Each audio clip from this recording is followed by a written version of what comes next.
bonsoir et bienvenue à Nulle part ailleurs. Dans 3 minutes, pas plus, le portrait de l'invité par le professeur Tonio Rapineau de Caunes.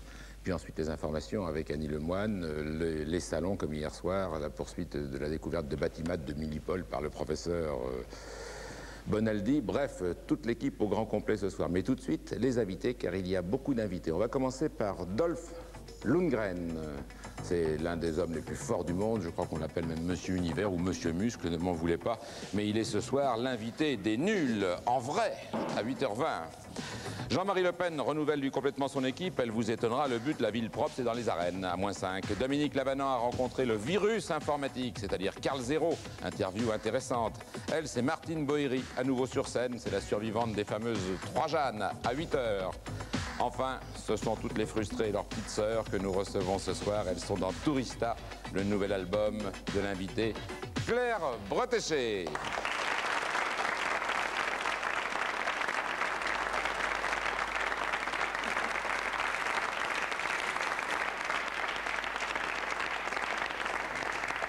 Qu'est-ce qui s'est passé? Vous avez perdu tous vos accents? Mes accents. Oui, on dit bretéché. Breté. Bretéché. Ah, il vous reste un accent quand même. Oui. Oui. Et pourquoi il n'y a pas d'accent?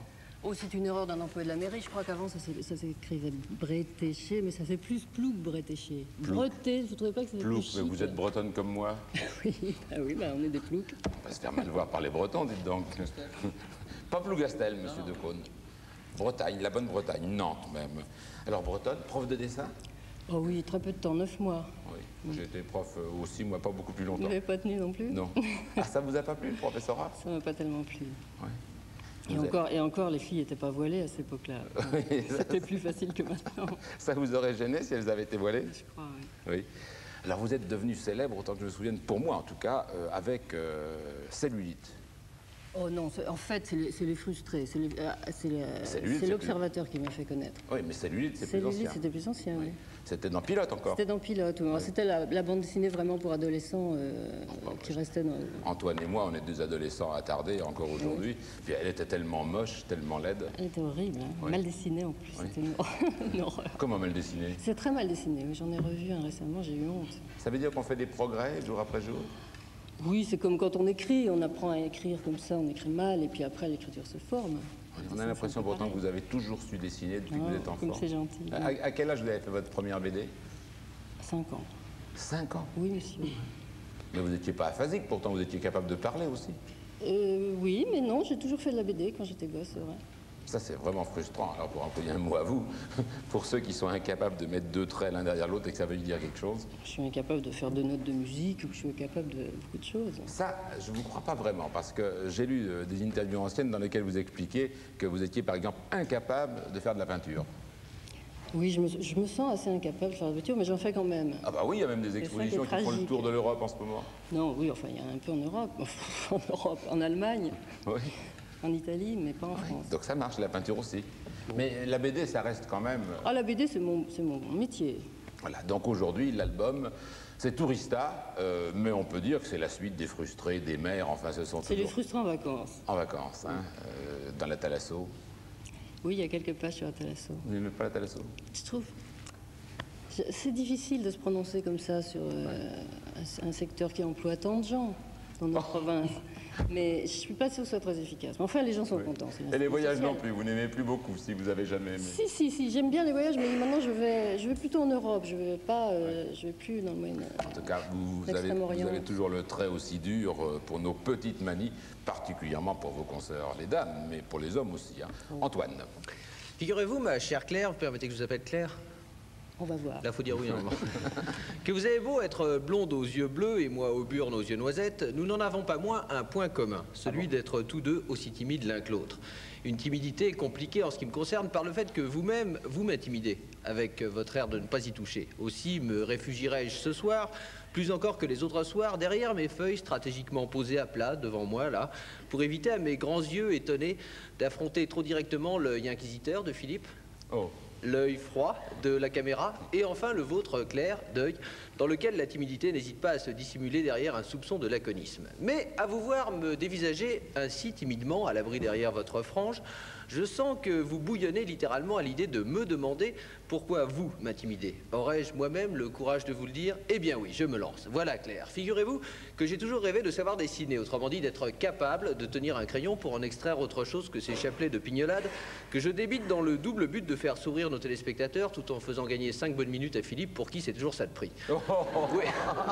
Que je rattrape jamais ensuite. Jamais. Oui Claire, j'ai toujours rêvé de dessiner et il est donc bien naturel que la redoutable croqueuse que vous êtes ébobisse l'amateur refoulé que je suis. Et puisque j'en suis à me dévoiler devant vous, aussi impudiquement qu'une danseuse du Crazy devant un VRP japonais et concupiscent, je boirai la coupe jusqu'à la lie en vous montrant un ou deux dessins dont je suis responsable et qui vous permettront de mesurer l'étendue des dégâts. Voici le premier, exécuté vers l'âge de 5 ans. Et en voici un second, bien plus récent, il date de quelques jours seulement. Vous voyez, chez moi, pas de période bleue, rose, cubiste, voire même néo-impressionniste. Non. C'était assez ressemblant, si c'était un autoportrait. C'était un autoportrait. Non, à 30 ans d'intervalle, rien n'a bougé. Le résultat est toujours aussi consternant. Certes, vous me direz pour me consoler que je ne suis pas le seul et que, tiens, par exemple, Philippe, puisque nous l'avons sous la main, au sens propre comme au sens figuré, n'a jamais, lui non plus, été un as du crayon, comme le prouve cette œuvre de jeunesse, un autoportrait du début des années 30. Ah oui? Obligeamment... Oui, ça c'est moi, oui. Et obligeamment prêté par le musée de Saint-Gildas-des-Bois pour l'émission. Attention, elle est de Nantes, hein. C'est juste à côté de Saint-Gildas-des-Bois. Non, ce n'est pas de ce côté-là que j'irai puiser une quelconque consolation, mais bien plus certainement dans la contemplation de vos propres œuvres, Claire, où la sûreté du trait le dispute au sens des proportions, comme n'en témoigne pourtant pas cet autoportrait récemment exposé à Berlin-Est, quelques semaines avant les exodes vers l'Ouest, et sans qu'apparemment les deux événements aient un rapport de cause à effet. Quoique. Et pourtant, puisque j'en suis aux aveux continuellement, je n'aime pas la BD. Certes, je garde un souvenir ému des fausses grippes enfantines me clouant au lit après que j'eus préalablement chauffé le thermomètre, d'une manière que la décence m'interdit d'exposer ici, et qui me permettait de dévorer les aventures de Pim Pam Poum Pipo, de Black et Mortimer, et même de Tintin, qui, contrairement à ce qu'imaginent beaucoup d'adolescents fourvoyés sur la une, n'est pas l'individu, semble-t-il, de sexe mâle, auquel s'adresse Pascal Sevran dans La chance aux chansons. Mais aujourd'hui, c'est bien différent, et la seule vue d'un recueil de bandes dessinées provoque en moi d'incoercibles bâillements, et je ne supporte que très difficilement tous ces super-héros se débattant en pantalon moule-burne dans des aventures moyenâgeuses et néanmoins futuristes, en lutte contre les forces telluriques d'un univers en plein délire spatio-temporel, avec ou sans les frères Bogdanov. Frères Bogdanov, dont l'émission future, ce soir, tâchera de déterminer enfin lequel est Igor et lequel est Grishka. Et surtout pourquoi. Tout ça pour dire que si la BD m'ennuie, je ne supporte de la consommer qu'à dose homéopathique, planche par planche, et si possible hebdomadaire, et si possible amusante. Bref, vous me comptez clair au nombre de vos fidèles lecteurs. Je suis d'abord venu à vous intrigué par le fait que vous étiez la première femme BD, si l'on veut bien accepter Amanda Lear, dont les deux seins, pour artificiels qu'ils soient, n'en séduisent pas moins tout un public et pas forcément interlope. Était-ce un effet pervers d'une ségrégation raciale à l'encontre des femmes, dénoncée par les féministes que vous brocardâtes vous-même, ou bien fallait-il chercher là une explication dans d'obscures lois génétiques qui stipuleraient qu'une femme n'est pas destinée à tenir le pinceau ou à tailler des mines? Je laisse à Philippe le soin d'approfondir ce passionnant débat, et quant à moi, je conclurai en disant que quitte à en avoir qu'une, même timide, pourvu que ce soit vous, eh bien on s'en réjouira. Merci Antoine. Et on sera deux à s'en réjouir.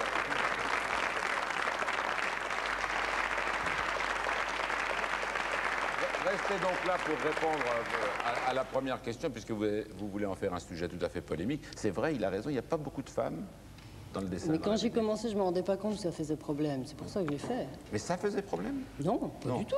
Mais j'ai pas dit que ça faisait problème. Non, non, il n'a pas dit ça, mais... C'est vous qui l'avez dit. Oui, c'est vous qui le demandez. Non, mais tout le monde pose cette question. Pourquoi s'il n'y en a pas? Et j'ai toujours pas trouvé de réponse, parce qu'il n'y en a pas de réponse. Et il n'y en a toujours pas plus. Il y en a quelques-unes, mais enfin, on n'entend pas tellement. Eh ben, raison de plus pour continuer. Alors qu'on ne vous voit pas beaucoup en ce moment dans le Nouvel Observateur, mais de ça, on parlera tout à l'heure. Mais d'abord, l'actualité avec Annie Lemoine. Je reste ou je m'en vais là? Non, vous partez, vous. Ici, Zénith Made in Nougaro avec Skyrock. Ici, Nougaro. Il est loin mon pays, Los Angeles. Ici, l'album des grands succès, Tout Nougaro de Toulouse à Los Angeles.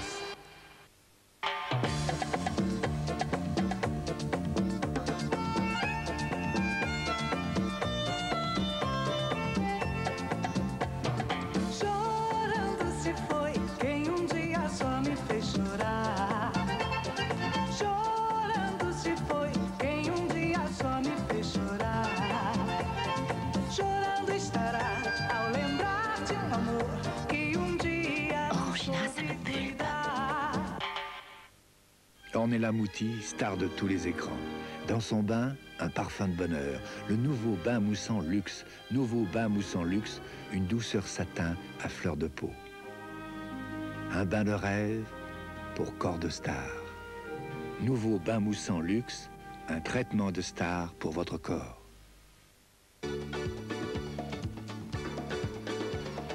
Plaisir partagé, saveur parfumée. C'est le thé éléphant au parfum envoûtant. Fruit de la passion, mûr ou bien citron, je t'invite à goûter au thé parfumé. Thé parfumé éléphant, mettez-vous au parfum.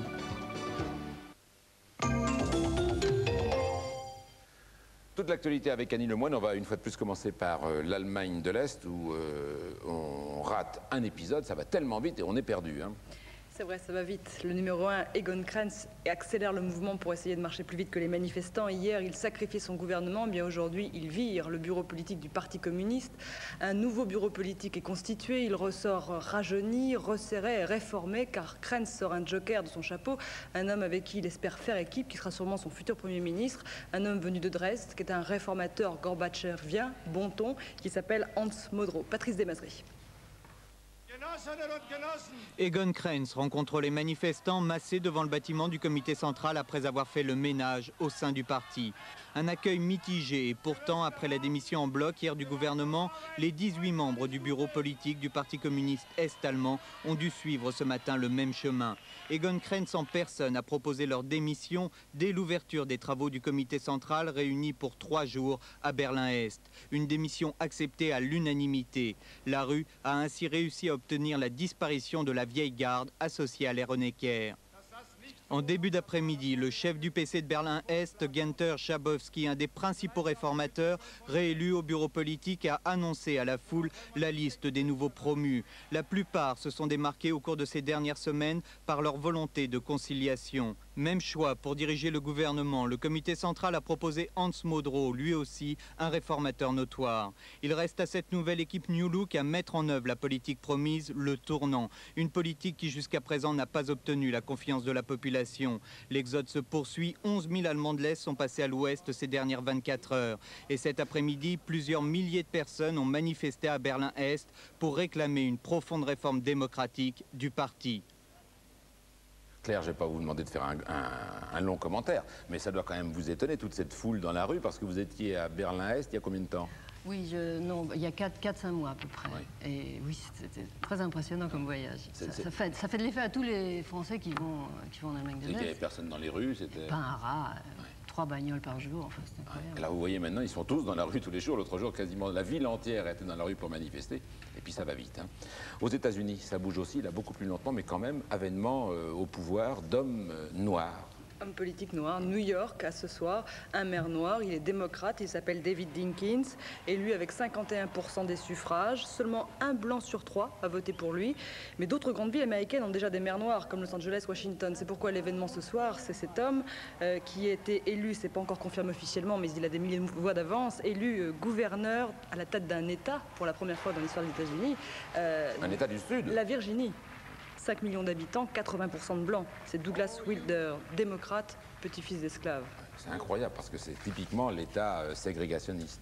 Et là, tout d'un coup, 80% de blancs et il y a un gouverneur pourtant noir. Rocard et le foulard, c'était tout à l'heure à l'Assemblée.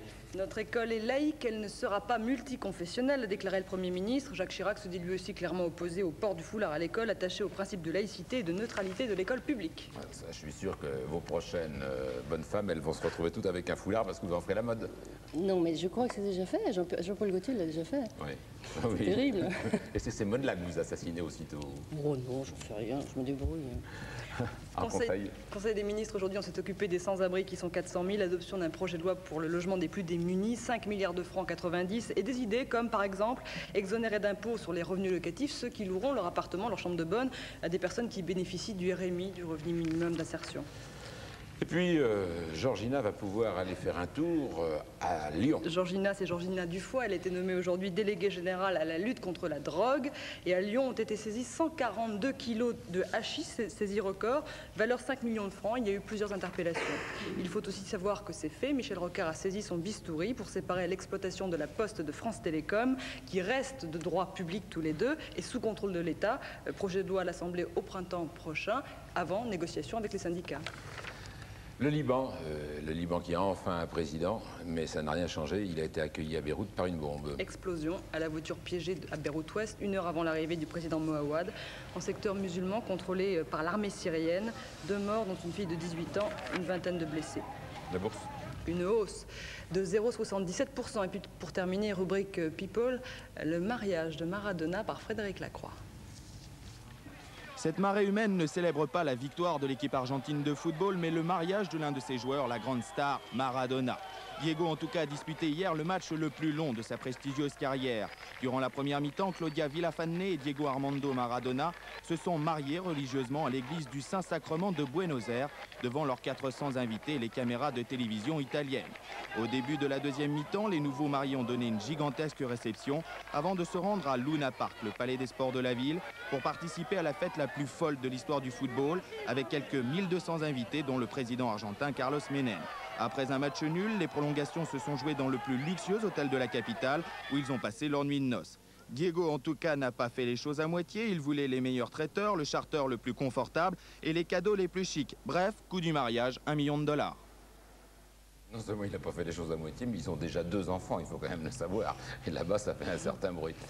La météo tout de suite, avec la célibataire. UAP, plus de 30 000 personnes à votre service. Le numéro 1 oblige. Vous êtes toujours libre? Je suis toujours libre. Pourquoi, Philippe? Non, pour vous dire bonjour. Bon, alors je suis habillée comme le décor ce soir. C'est toujours mon thème cocooning, vêtements d'intérieur, l'opération des Charentaises européennes. Alors c'est du noir et blanc avec, voilà. Il faut obligatoirement 2 couleurs. Ça vous laisse sans voix, je sens. Non, on fait ce qu'on veut. Après tout, chacun fait absolument ce qu'il veut. Et ça, c'est une robe de chambre. C'est un espèce de peignoir pour hommes. C'est un modèle espagnol. Attendez, je vais vous montrer. C'est tout à fait confortable. Je suis très, très, très à l'aise. Ben voilà. Il vaut mieux rester chez soi demain? Non, pas forcément. En fait, demain, c'est place aux éclaircies, car, et on va le voir tout de suite, au-dessus de nos têtes, c'est une véritable valse entre dépression et anticyclone. L'un se décale vers l'est. Pendant ce temps-là, l'anticyclone se rapproche. Et comme chacun sait, l'anticyclone amène du soleil. Alors, demain matin, les 2 zones de ciel variable avec risque d'averse sont d'un côté près des côtes de Manche, de l'autre côté sur le Languedoc-Roussillon, la Provence, Côte d'Azur, Midi-Pyrénées, Auvergne et les Alpes. Pour ces derniers, les averses se transformeront en flocons de neige au-dessus de 1800 mètres. Et puis, entre ces 2 zones, les éclaircies seront plutôt belle. Et demain après-midi? Un ciel variable est annoncé en Bretagne, Rhône-Alpes, Provence, Côte d'Azur. Le temps sera des plus nuageux en Corse, pour une fois. Ailleurs, on retrouve notre zone d'éclaircies plus franche au sud, plus voilée au nord. Et enfin, des vents. Il soufflera des vents d'ouest avec des rafales de 65 km/h près de la Manche. Plus précisément, en Bretagne, un vent de sud-ouest, 60 km/h. Et enfin, des températures de saison, j'allais dire de circonstances. Demain après-midi, elles sont estimées entre 8 degrés à Strasbourg, 17 pour Marseille, Nice et Ajaccio. Merci Alexandra. Claire dans un instant.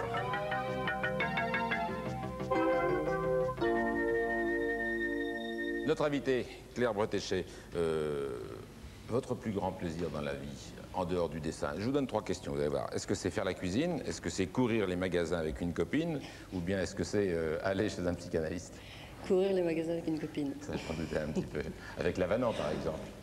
Ça arrive. Ça arrive, hein. Mais le fait que vous faites vos courses souvent avec elle, ça, c'est pas n'importe quoi. Ça, c'est véridique. C'est véridique? Je suis obligée de le confesser. Pourquoi vous êtes une... On est toutes les 2 des consommatrices de fringues ridicules. Pourquoi ridicule? Parce que c'est une névrose à ce stade-là. Oh bah alors, qu'est-ce que vous allez dire de Bonaldi? Alors lui, il court les nouveautés tous les jours. Ah, moi, c'est pas les fringues. Je suis retourné, Philippe, au salon Millipol. Oui. Ça se tient au Bourget jusqu'à vendredi. C'est le salon de l'équipement de la gendarmerie, de l'armée et des policiers. Oui, vous n'êtes jamais allé avec Lavanant? Ah, mais j'aimerais. Ah, mais elle aurait le droit, elle aurait le droit, Lavanant, puisque c'est une ancienne contractuelle.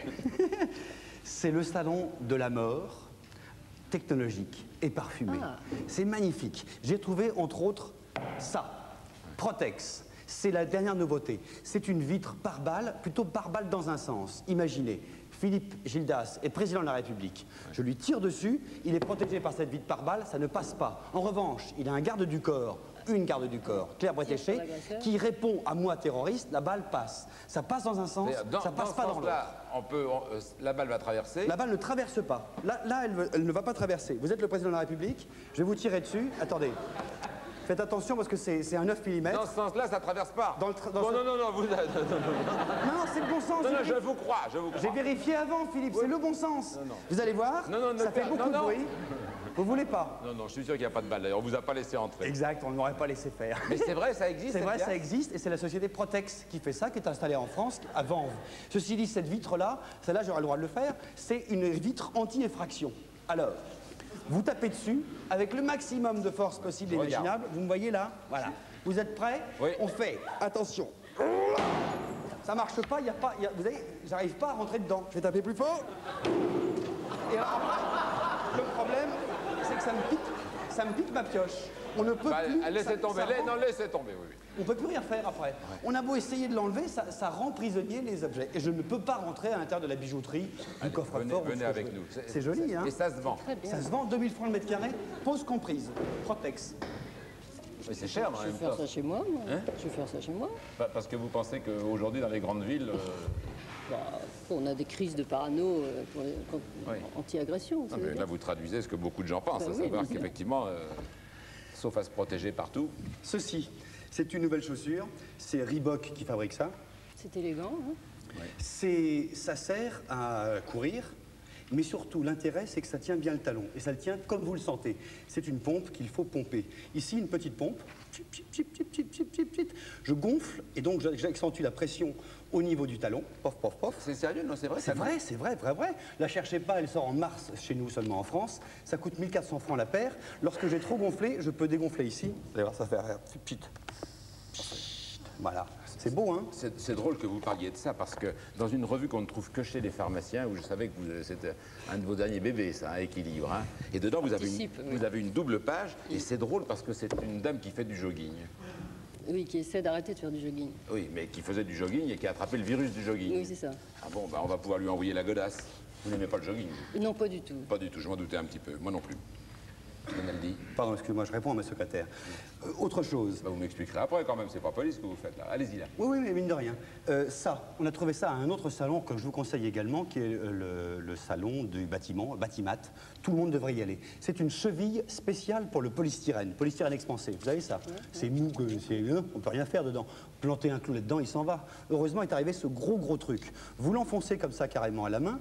Au moment où ça s'enfonce, vous voyez ici, il y a une petite bulle, une petite bille de colle qui va exploser à cause des petites dents qui sont là. Et qui va coller la cheville. Et qui va coller la cheville. Vous la laissez sécher 24 heures et ça supporte 30 kilos. Il reste ça au bout. C'est pratique, hein?